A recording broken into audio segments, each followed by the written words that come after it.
velados e externos, e isso nos remete a dois fundamentos. O primeiro, que é o esoterismo do processo de cooperação, é esse, nessa linha de transmissão entre o plano espiritual e nós do plano material. Então existe uma linha de transmissão. Quando nós falamos, né, da temática principal que está sendo trabalhada nesse ano de 2017, que existe uma prevalência das leis espirituais sobre as leis humanas, então existe um processo de cooperação, que são transmissões de fundamentos baseados numa tradição antiquíssima. Que tradição é essa? A tradição do Umbanda Rum, que sofreu adulteração, corruptela o termo, até que fosse conhecido, né, por nós como Umbanda. O que nós praticamos hoje é o Umbanda Rum? É essa tradição que eu estou me referindo aqui? Não. Nós praticamos um movimento umbandista. O que pretende o movimento umbandista? Resgatar a tradição. E como é possível de resgatar essa tradição? Através do aprimoramento dos atributos espirituais. Dentre eles, nós precisamos despertar o elo perdido.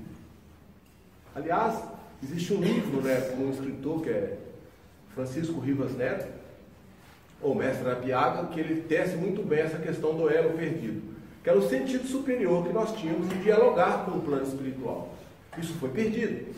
A condição que existe hoje de nós que somos sensitivos é exatamente um afrouxamento da tela etérica, que é que bloqueia essas nossas reminiscências, essas nossas lembranças de reencarnações anteriores, e onde tínhamos esse perfeito diálogo, né, com o Orum, ou seja, o mundo dos espíritos. Como dizia o velho Mata, o mundo do além, ou do outro lado da vida. O Pai Mata dizia que existe esses dois mundos, o mundo dos espíritos e o mundo dos humanos. O mundo dos humanos é esse mundo lá qual nós estamos.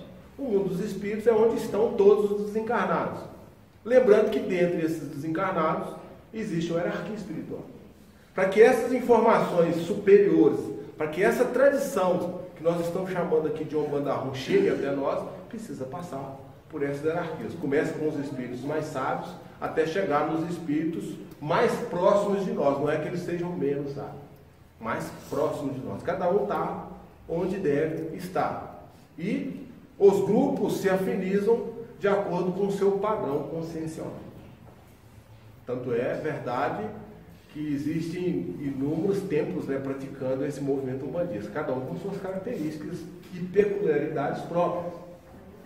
A nossa casa pratica o movimento umbandista, mas com esse tempero de esoterismo. Já explicamos aqui que Umbanda esotérica para nós é um movimento na tradição religiosa que busca sintonia com os orixás, que são os senhores da luz, mas não está muito preocupado com a forma.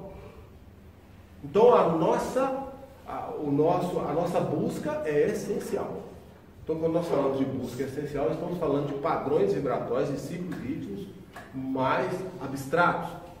E nós vamos aprendendo com esses espíritos métodos, né, para despertar isso em nós mesmos. Quando nós falamos de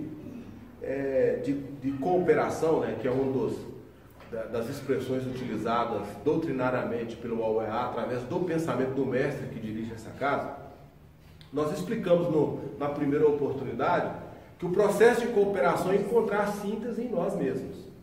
Para que isso aconteça, precisamos quebrar, né, como já falamos aqui várias vezes, a dualidade entre espírito e corpo.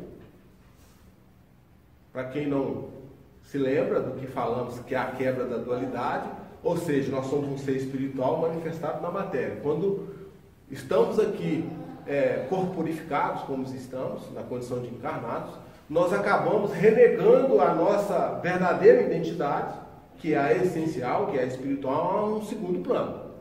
Qual que é a proposta da espiritualidade? Inverter isso. A gente valorizar os aspectos espirituais para que a gente tenha sucesso no mundo material.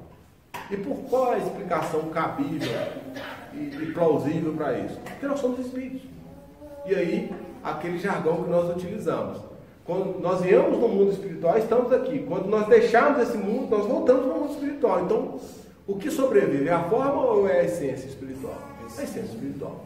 Então, é inquestionável que a essência espiritual deve prevalecer sobre as questões materiais. Quando nós enfatizamos que existe uma prevalência das leis espirituais sobre as leis humanas, nós precisamos aprender a compatibilizar essas normas de cunho sagrado aos cunhos humanos. Então, nós vivemos uma dicotomia entre a realidade e a ilusão. O que é realidade para nós? O mundo do espírito. O que é ilusão para nós? O mundo dos humanos. Agora, existe um meio termo. Essas realidades, elas se comunicam. Se assim não fosse, esse espírito que está comentando, dialogando com vocês aqui, não poderia fazer luz desse mundo, né? Então nós somos uma unidade, espírito e corpo numa mesma personalidade. Essa identidade que padroniza essa nossa condição de humano ou a condição espiritual é que nós precisamos despertar. A gente tem chamado esse aspecto de cidadania espiritual. Quando nós resgatarmos essa cidadania espiritual, nós estaremos mais atentos às realidades. E aí passamos a compreender essa ilusão, ou essa vida passageira, né, como nós chamamos aqui na Terra.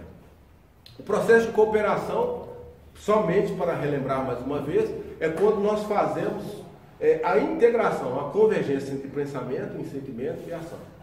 Lembrando que ação para nós é sempre a objetivação daquilo que comanda ou determina o espírito. Então, ainda que eu esteja na condição humana, o que eu objetivo, o que eu faço, as minhas ações são baseadas num pensamento e num sentimento, que não é material. Pensamento e sentimento não é material. Embora alguns possam defender a tese dizendo que o pensamento origina-se no cérebro. Não, mas quem dirige o pensamento no cérebro é a mente espiritual. Então a mente ela é anterior ao pensamento geral. Isso quer dizer que nós temos uma ascendência espiritual. E a proposta do mentor dessa casa é que a gente desperte essa iniciação, resgatando o sagrado e avancemos no processo evolutivo.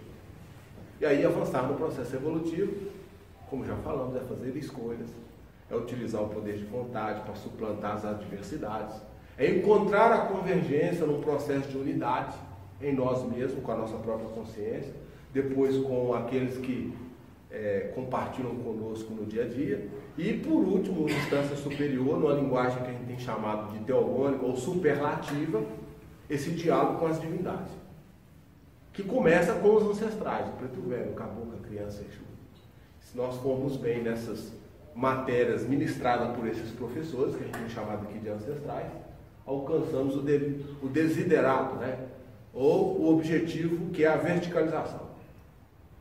E despertamos o nosso processo de intuição, que é um dos atributos perdidos. Então, quando nós tínhamos essa capacidade de dialogar com o plano espiritual, quando nós víamos os espíritos e não existia essa separação entre o mundo de lá, o mundo do Orum e o mundo do Aie, ou o mundo sobrenatural e o mundo natural, criou-se uma barreira. Essa barreira, segundo os espíritos, é a tela etérica. É como se fosse uma malha, bloqueia tudo que nós aprendemos em vidas anteriores, e quando nós estamos aqui vestidos com essa roupa material, a gente fica assim que meio retardado, né? Desculpa o termo, mas essa é a verdade. Então nós precisamos acordar, despertar. E para que isso aconteça, não temos outra saída. Vivemos as contingências humanas, baseado em nossas experiências passadas, preparando nesse presente o nosso futuro, que é o dia de amanhã. Então, como encontrar esse meio termo? Como encontrar o sucesso nessa busca? Nos esforçando, nos aprimorando. Esse aprimoramento é baseado nisso que temos chamado aqui de processo evolutivo. Então, evolução para nós será sempre sinônimo de capacitação, de conscientização espiritual.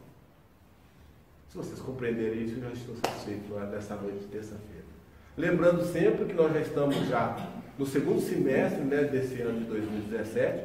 Falamos, né, para aqueles que estão aqui pela primeira vez, que no primeiro semestre desse ciclo de 2017 nós temos as bases, as aritméticas doutrinárias preconizadas pelo OEA, sobre o pensamento e a direção do caboclo colo-coral, e no segundo semestre prometemos que iríamos aprofundar doutrinariamente, avançando e ampliando esse entender, e é o que nós estamos fazendo. Então espero que todos vocês possam nos acompanhar aí. No mais, meu sincero saravá, meus cumprimentos àqueles que não conhecem a casa ainda, e a vocês, né, que nos escutam aí do outro lado da tela, até porque estão sendo gravados esses vídeos, a nossa satisfação sempre de poder estar conversando com vocês, estejam vocês em qualquer parte do nosso Brasil, aliás, já no planeta, né, que é hoje a rede mundial de computadores nos permite isso. Então, saravá profundo e bom rito a todos vocês que estão presentes.